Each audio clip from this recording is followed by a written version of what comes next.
She dropped my gift in the trash bag with the wrapping paper, the torn ribbon, the cheap tissue I'd folded myself, and the plain white envelope. All of it. She didn't a name as Diane Albrecht. I'm 66, and I spent 31 years as a real estate closing attorney before I retired to draft family deeds at my kitchen table. So I knew exactly what she'd just thrown out. It was the deed to the house she was standing in, and I'd written one clause into it that she would have wanted to read. But I'm getting ahead of myself. That was the housewarming, and we'll get there. To understand why a woman my age would sit calmly while her own gift went into the garbage, you have to go back about 2 years. You have to understand what the house was, who paid for it, and the kind of work I did for 31 years.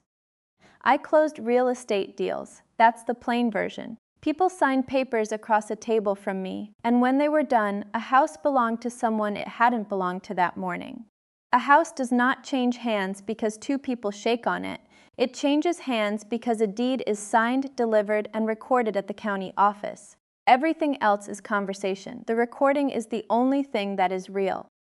If you're new here, do me one small favor. Hit subscribe, and in the comments, tell me your city and what time it is where you are.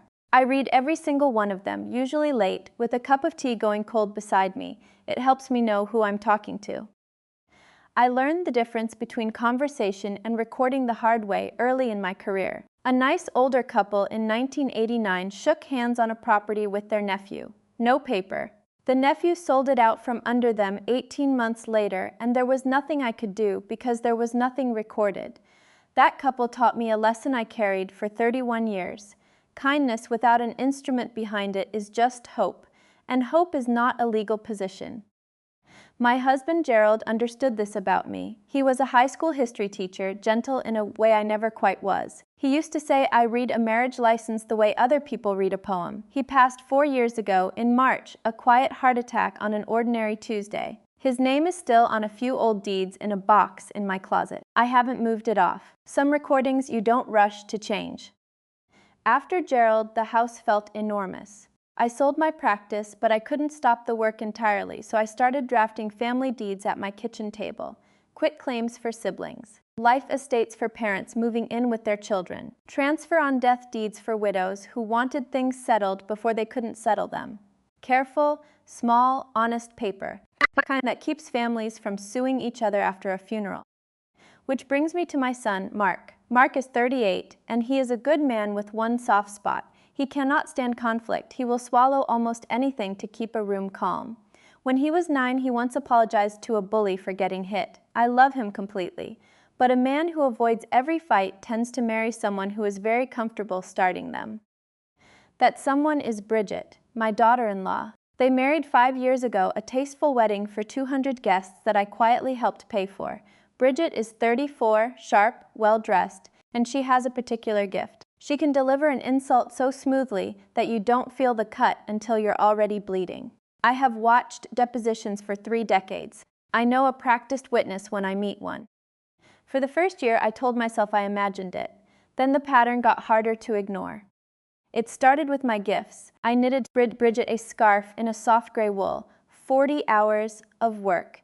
She held it up at the table, smiled, and said, "Oh, how thrifty." Then she folded it away, and I never saw it again. The next year, I gave her a first edition of a novel she'd mentioned loving, $110, found after weeks of searching. "Used books," she said brightly to the room. "Diane's so resourceful." Everyone laughed. Mark looked at his plate. I want to be fair. None of these alone is a crime. People say careless things, but careless things repeated on a schedule stop being careless. They become a position. And positions, I'd learned, are what you have to take seriously. There were 3 slights that year I remember exactly, because I'm the kind of person who remembers exactly. The first was my birthday. Bridget organized a dinner for me at a restaurant. Lovely until the bill came and she announced in front of 9 people that since it was my celebration, perhaps everyone could split it evenly, so Diane isn't burdened. I had paid for the wedding. I said nothing. I paid my even share and one more quietly for the waiter. The second was the family photo. They printed a large canvas for their living room, the whole family on a beach. I was cropped out. "We just loved the composition with the kids in the center," Bridget said. Gerald's mother would have called that a partition. A wall you put up to define a space without it holding anything up. The photo held nothing up. It was just there to tell me where I stood. The third was the smallest, and it was the one that stayed with me. At Mark's company dinner, an event with his colleagues, Bridget introduced me to a row of strangers. "And this is Mark's mother," she said. Then, with a little laugh, "She used to be a lawyer or something. Used to be a lawyer or something." 31 years, reduced to an aside, like a hobby I'd given up. Not yet, just very still.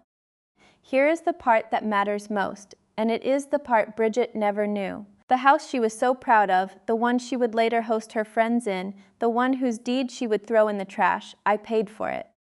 In the spring 2 years ago, Mark and Bridget found a 4-bin court, $410,000, more than they could carry on their own. Mark called me, embarrassed, half asking. Bridget got on the line and was, for once, warm. I had the money. Gerald and I had been savers, and the practice had sold well, so I paid. Not alone, I bought the house outright. And then I did the thing 31 years had trained me to do. I did not simply hand it over. I want to explain this carefully because it is the spine of everything that follows, and because I am tired of stories where a clever clause works like magic. There is no magic in property law. There is only paper, done right or done wrong.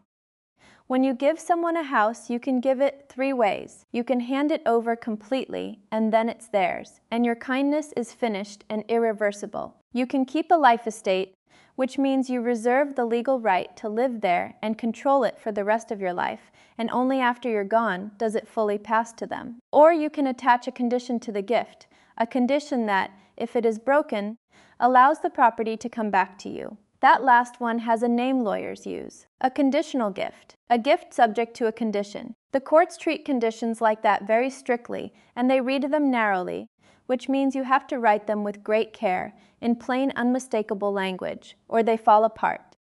I did all of it. I deeded the house on Linden Court to Mark and Bridget, but I reserved a life estate for myself, which gave me a recorded legal interest in the property for as long as I live, and I wrote a condition into the deed. 1 clause, in careful language, the kind that survives a court reading it sentence by sentence. I did not do this because I expected trouble. That's the truth, and I want to be honest about it. I did it because I have spent my whole life watching kindness given without an instrument behind it, and watching it disappear. The couple in 1989, a dozen others. I could not give my son's family a house and feel safe unless the paper was right. So I made the paper right. Habit. Love. A little bit of fear. Mostly the simple discipline of a woman who reads the fine print because she's the one who wrote it. Marks me, which is sweet and slightly maddening. Bridget signed it too, in front of a notary I'd arranged, glancing at the signature line and nothing else. "It's just a formality, right?" she said. "Diane's a lawyer." I said yes. It was recorded at the county office 11 days later, stamped, indexed, filed, real. She had read none of it, not the life estate, not the condition, not the single clause I'd weighed for 2 evenings at this kitchen table, before I was satisfied it would hold. To Bridget, it was paperwork from her husband's old lady mother who used to be a lawyer or something. For 2 years, nothing happened because nothing needed to. They lived in the house. I visited rarely, by invitation, fewer invitations each season. The condition I'd written sat in the public record, dormant, the way a smoke detector sits on a ceiling for years doing absolutely nothing. You forget it's there. That's the point of it. Then, about 3 weeks ago, Bridget decided to throw a housewarming. It was strange timing. They'd lived there 2 years. But the renovations were finished, and the renovations were really the occasion. She had redone the kitchen, replaced the floors, repainted every room a color with a name like Manor Stone. $30,000 of work, Mark told me, on a house she didn't pay for, that she didn't legally own free and clear, in a way she'd never once thought to check. She was decorating a stage she didn't own the deed to. She just didn't know it. Mark called to invite me. He was careful on the phone the way he gets when Bridget is in the room. "Mom, we'd love for you to come. It would mean a lot." A pause. "And, you know, maybe don't make a big thing of it. Don't make a big thing of it." From my own son. I told him I'd be delighted to come, and I meant it in a way he couldn't have understood yet. I called my old friend Ruth that evening. Ruth was my paralegal for 22 years, the most precise human being I have ever known, the kind who would catch a missing comma in a 40-page contract at 10 at night. She has been my sounding board since before Gerald died. I told her about the housewarming. I told her I planned to bring a gift. "What kind of gift?" Ruth asked. "A card, just a card in an envelope." There was a silence on the line. Ruth has known me too long. "Diane," she said slowly, "you're very calm about this." "I'm always calm, Ruth." "No," she said, "you're calm the way you used to get right before a closing you knew the other side hadn't read. That kind of calm." I didn't answer that. I just told her I'd see her at the party, because of course I'd invited Ruth too. I wanted a witness, not to anything dramatic. Just a witness, the way you want one when a document changes hands. That week, I wrapped my gift at this table, a plain white envelope. Inside it, a single folded document and a short handwritten card. I wrapped the envelope in cheap tissue I folded myself, the kind Bridget would call thrifty, and tied it with a torn piece of ribbon left over from Christmas. I knew exactly how it would look to her. Cheap, homemade, something from Mark's mother who used to be a lawyer or something. I did not wrap it that way to provoke her. I wrapped it that way because I already knew how she would treat it, and I wanted the record of what she did to be perfectly clear. A woman in property law learns to document a thing before it happens when she can. I was creating the conditions for a clean record. The night before the party, I laid the envelope on the kitchen table and looked at it for a long time. 2 years of folded gifts and split bills and cropped photographs, and used to be a lawyer or something, sat inside that plain white paper. And so did one clause I had written in language careful enough to survive a judge reading it word by word. Bridget had decorated a house she was certain belonged to her. She had renovated her stage, she had planned her party, and she had told my son to make sure I didn't make a big thing of it. In 2 days, I would walk into the house I'd paid for, carrying the deed to it in cheap tissue, and I would hand it to a woman who had never once in 2 years bothered to read the fine print. She thought she knew exactly what kind of person I was, the thrifty old mother-in-law, the used-to-be lawyer. She was about to find out in front of everyone she had invited exactly which walls in that house were load-bearing, and which one of us had signed her name to a clause she never read. The housewarming was on a Saturday in late afternoon. I arrived at 4, exactly when the invitation said, because I am punctual the way I am everything else. I parked on Linden Court behind a row of cars I didn't recognize, all of them newer than mine. I sat for a moment with the wrapped envelope on the passenger seat, the cheap tissue, the torn ribbon, the plain white paper underneath. Then I picked it up and walked toward a house I had paid $410,000 for, to attend a party I'd been told not to make a big thing of. The front door was open. The renovations hit me first. New floors, wide planks the color of honey, and walls in that gray Bridget had named Manor Stone. $30,000 of it, all on a stage she didn't own outright. I'll admit it looked good. She had taste. Taste was never the thing Bridget lacked. There were maybe 30 people inside. Her friends, mostly women in nice dresses holding glasses of white wine, and a few of Mark's colleagues I half recognized. A folding table by the window held wrapped gifts in glossy paper with real bows. Mine would not look like those. I had known that when I wrapped it. Bridget saw me from across the room. She crossed the floor in heels, smiling for her guests, and air-kissed beside my cheek without touching it. "Diane, you came." She said it the way you'd note that it had started raining. Then she looked at the gift in my hands, the cheap tissue, the torn ribbon, and something flickered behind her eyes. Amusement. She'd already decided what it was. "It's a lovely home," I said. "You've done beautiful work." "We have, haven't we? We." She took the gift from my hands, lightly, 2 fingers, and set it on the folding table at the very edge, away from the glossy boxes, as if it might get something on them. "You can put your coat in the bedroom. Mark's around somewhere." Mark was in the kitchen, refilling a tray. He saw me and his whole face did the thing it does, relief and apology at once. "Mom, I'm so glad you're here." He hugged me, and over his shoulder I watched Bridget already turn back to her guests, already telling a story with her hands. "How are you holding up?" he asked quietly. "I'm fine, Mark. It's a nice party."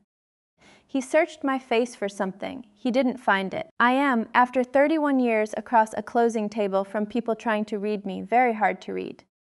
For the first hour I did what I do. I stood near the wall and watched. I have spent a career watching rooms, watching which way people lean, who defers to whom, where the pressure in a space actually sits. The pressure in that room sat on Bridget, and she fed on it. She showed her friends the new backsplash. She walked 2 of them down the hall to see the primary bath. She said the word ours a great deal. Our house, our renovation, our little corner of Linden Court.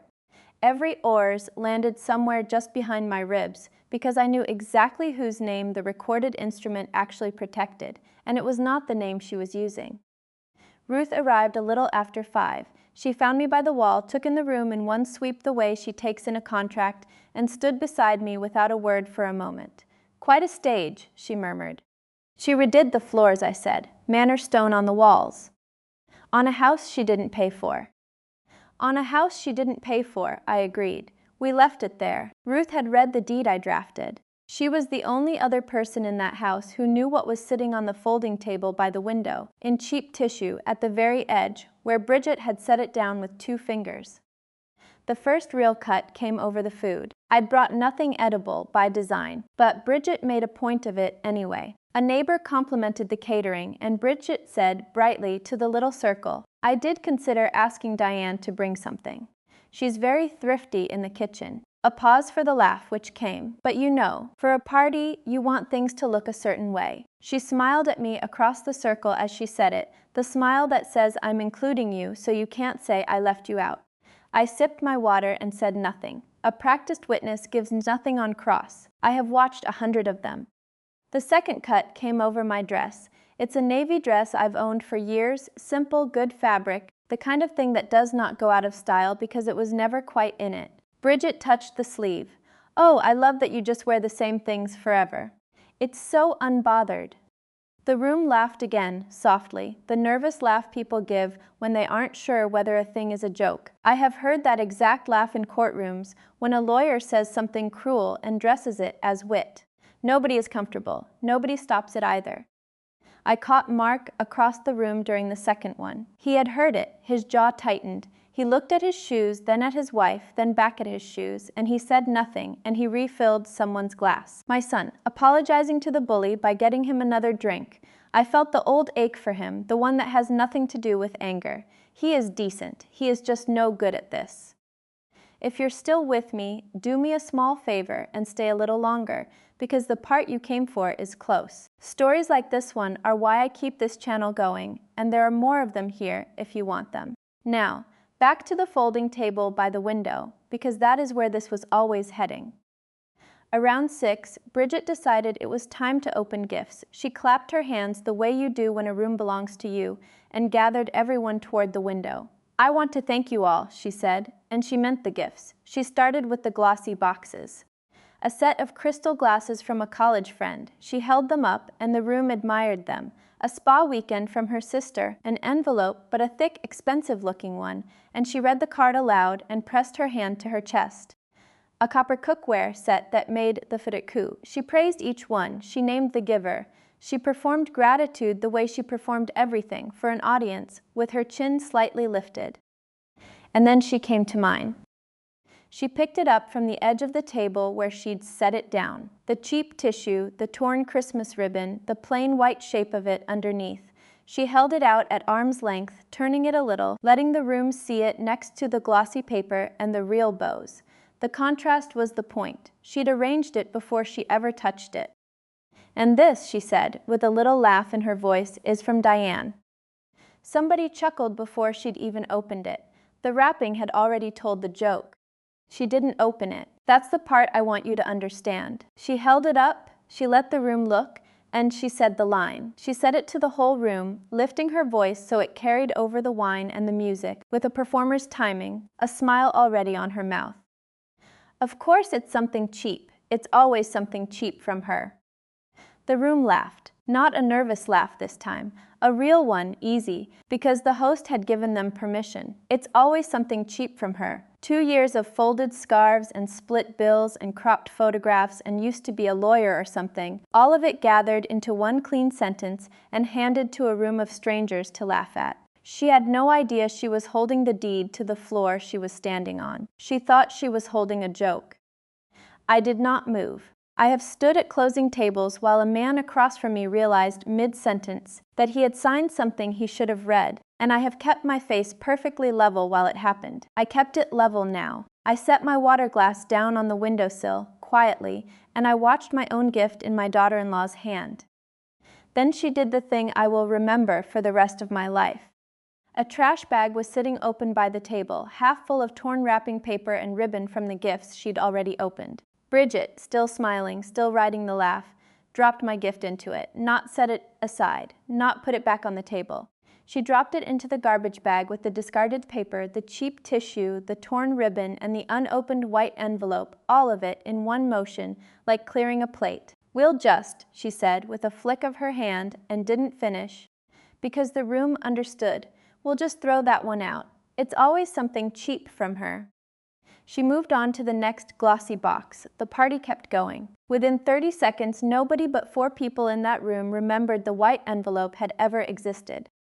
4 people. Bridget, who didn't think it mattered. Mark, who had gone very still by the kitchen doorway with a bottle in his hand. Ruth, who had not moved a muscle but whose eyes had come to mine across the room and held there. And me.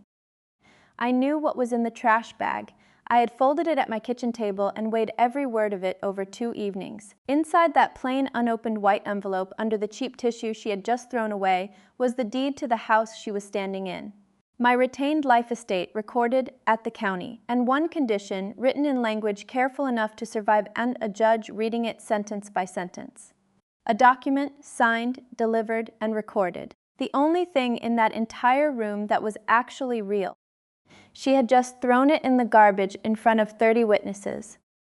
I want to be fair to her, even now, because I told you at the start I would try to be. Bridget is not a monster. She is a woman who learned that contempt gets a laugh and a laugh feels like power, and she had simply never once met a consequence that made her stop. Nobody in 2 years had handed her one.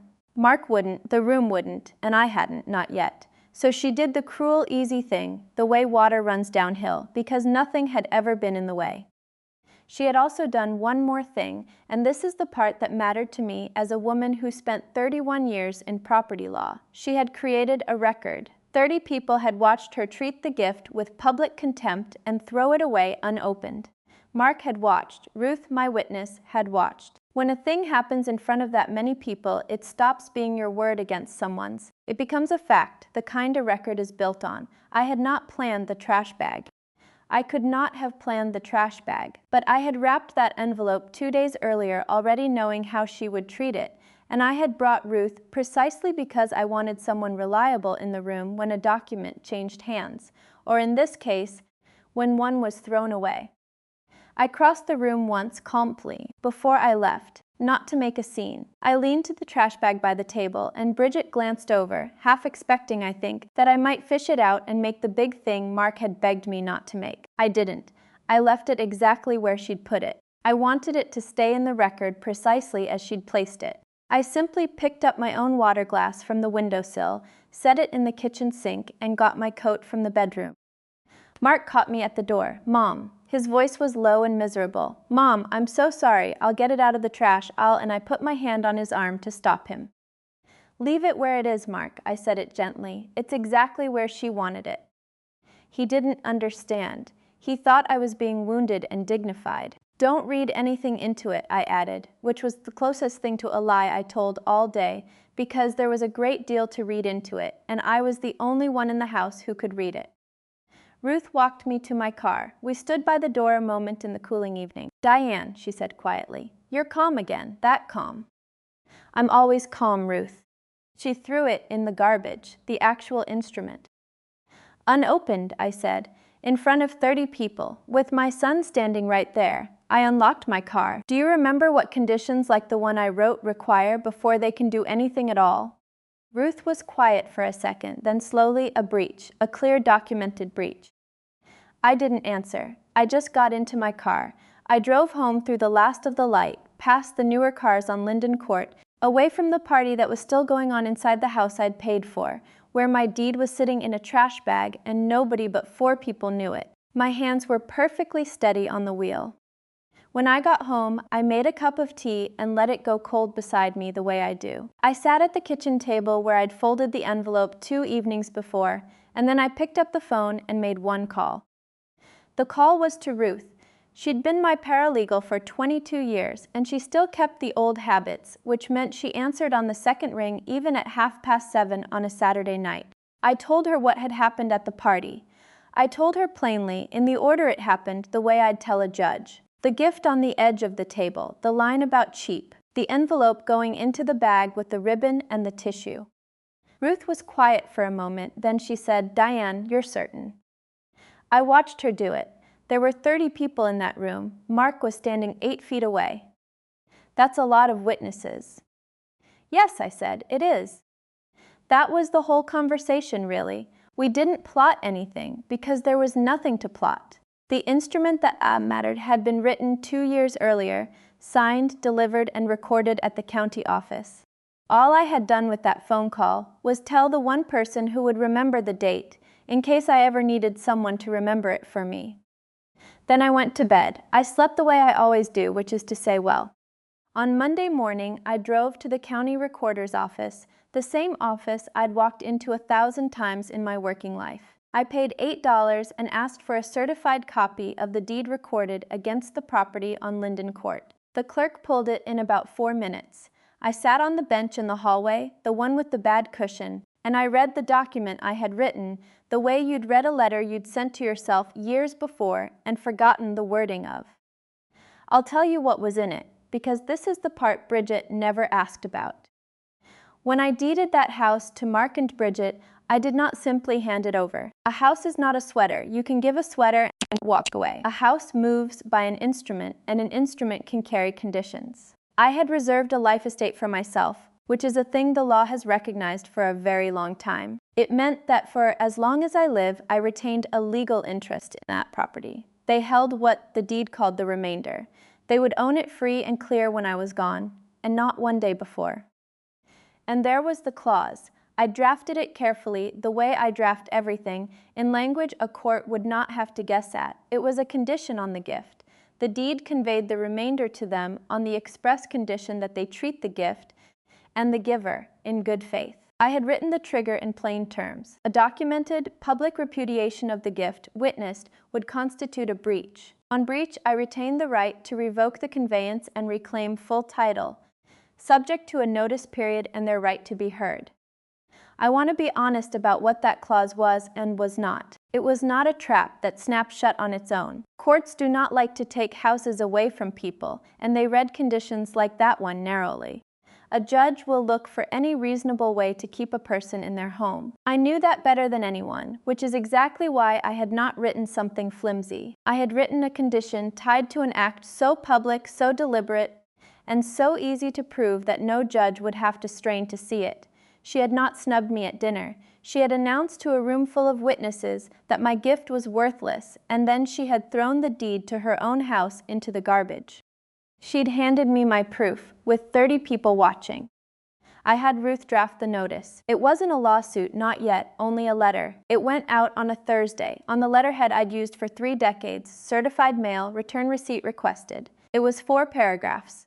It identified the property by its legal description. It quoted the condition from the recorded deed, word for word. It stated that a breach had occurred on the date of the housewarming. It described the act, and it noted that the act was witnessed. And it gave them 30 days to respond before I filed a quiet title action to enforce the reversion. I signed it Diane Albrecht. I did not add anything, because there was nothing to add. The receipt came back 9 days later. Bridget had signed for it herself. Her signature was small and tight, nothing like the loose, confident hand she used on her holiday cards. The phone call came that same night, and not from her, it was from Mark. "Mom," his voice was wrong, thin in a way I hadn't heard since he was a boy. "There's a letter here, from a law office, about the house. It says it's talking about a clause and a 30-day notice, and I don't even understand half of it." "I know what it says, Mark. I wrote it." Silence. I could hear the kitchen behind him, the new kitchen, with the island I'd paid for. "I don't understand," he said. "What clause? Mom, what is this?" So I told him. I told him about the life estate and the remainder and the condition I'd put in the deed 2 years ago. I told him calmly, the way I'd explain it to a stranger at a closing, because that was the kindest way I knew. And then I said the thing I'd known he hadn't understood for 2 whole years.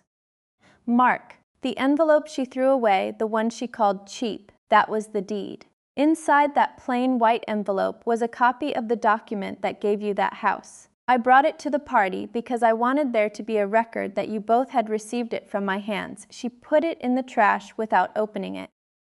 The sound he made was not a word. You paid for the house, he finally said. You gave it to us. I did, in good faith, and I wrote down in advance what would happen if that good faith was thrown back in my face in front of 30 people. She read none of it, Mark. I gave her every chance to read it. She decided in advance it was cheap. He was quiet for a long time. When he spoke again, his voice had changed, not angry, just older. She didn't know, he said. She didn't know what it was. No, I agreed. She didn't. That was the whole problem with Bridget. She never once read anything from me before deciding it was worthless. She mistook the wrapping for the gift. People do that with me. They always have. It's how I've won more arguments than I've ever raised my voice in. I'll tell you what I did not do. I did not gloat. I did not call her. I did not tell a single person at that party what the envelope had been, though I will admit there was a part of me, a small mean part I'm not proud of, that wanted the whole room to know. I let it pass. The satisfaction of being right does not need an audience to be real. That is something you learn at 66 that you cannot tell anyone at 30. Bridget called me 4 days after that. I let it go to the machine the first 2 times. The 3rd time I picked up. She did not start with an apology. She started with a question which told me everything. Diane, what do you want? I want you to read the documents in your house, Bridget. For once. All of them. I'm not going to be intimidated out of my own home over a piece of paper. It isn't a piece of paper, I said. It's a recorded interest in real property, and you signed the deed that created it. Your signature is on it. So is Mark's. I have a certified copy. You're welcome to pull your own for $8. That stopped her. There was a long pause, and underneath it I could hear the new floors, the wide honey planks, creak as she shifted her weight. The sound of a house she'd thought she stood on solid. What do you want? She said again, smaller this time. And here is the thing I had decided. Lying awake exactly am out on the street. Mark is my son. I had not built any of this to put my own child in a motel. The clause was never about the house. It was about whether I would let a woman who held me in open contempt also hold, free and clear, the largest gift I had ever given. The answer to that was no. But there is a difference between revoking a remainder and evicting a family, and I am old enough to know it. So, I told her what I wanted. I'm revoking the conveyance, I said. The remainder comes back to me. The title returns to my name with my life estate, which means I hold the house again. You and Mark may continue to live there. You'll pay me a fair rent, recorded in a written lease, the way tenants do. And when I'm gone, what happens to the house will be decided by me in a will, and not by anyone who throws my gifts in the garbage. That's you're taking the house back. I'm taking back what was mine to give, which I gave once, and will not give twice on these terms. You can keep the floors, you can keep the gray paint, you can keep the island, you will not keep the deed. There is a difference, and you would have known it if you'd ever once read what I handed you. She did not say sorry. People like Bridget rarely do. At the moment it would cost them something. But she went very quiet, and then she said, I didn't know what it was, which is the closest she came, and which I let stand. The papers were signed 3 weeks later. Bridget did not come to the signing. Mark did. He sat across the table from me the way 1,000 people had over 31 years, and he read every page before he signed, slowly with his finger under the lines, which I noticed and which moved me more than I let him see. When he finished, he set the pen down and looked at me. You'd planned this from the start. No, I said, and it was the truth. I prepared for it. There's a difference. I hoped I'd written a clause I would never have to use. Half the protective clauses I've ever drafted just sit there for 30 years and never get touched. I wanted that one to be one of those. She made it the other kind. He nodded slowly. I should have said something. At the party, I just stood there and let her do it. Yes, I said, you did. We'll talk about that another time, not today. And I let it go, because he was reckoning with it on his own, and a person who is already paying does not need you to send a second bill. Ruth came by that evening with a bottle of the cheap white wine she knows I prefer to the expensive kind. We sat at my kitchen table, the same one where I'd folded the tissue paper 2 evenings before the party. She raised her glass an inch off the wood. She didn't make a speech. Ruth has never made a speech in 22 years. "You never raised your voice," she said. "No, not once." "It wasn't the kind of fight you win with your voice," I said. "It was the kind you win with a recording at the county office, 2 years before anyone knows there's a fight at all." She tapped her glass against mine, and we drank, 2 old women who'd spent their lives reading the fine print that other people couldn't be bothered to. Here is what the whole thing taught me, if it taught me anything. You can give someone everything in good faith with both hands open, and what they do with it tells you exactly who they are. Generosity isn't tested when it's received warmly. It's tested when it's received with contempt. Bridget thought she was throwing away something cheap. She was throwing away the only thing in that whole bright, renovated, $30,000 room that was ever real. And the law I'd spent my life inside gave me a quiet, lawful way to take it back. What you give in good faith you may reclaim when it's thrown back in your face, not in anger, but on paper with a witness. I sleep well. I've told you that twice now, and I mean it both times. There's one more thing I haven't told you. When I drafted the lease Mark signed, I added a clause to that, too, a small one. 3 lines at the bottom of the 2nd page, in the same plain language I always use. He read it. Bridget, I'm fairly sure, has not. And the document that decides what happens to that house when I'm gone, the will I mentioned to her on the phone, that one isn't finished yet. There's a signature still missing from the last page of it. But that's a story for another evening, and a different cup of tea gone cold beside me. If you've sat with me this long, do an old woman one small favor and subscribe so the next one finds you. There are more stories like this on the channel, and I tell them all the same way I told this one. Slowly, in order, with the fine print read out loud the way somebody should have read it to Bridget a long time ago. I'll see you in the next one.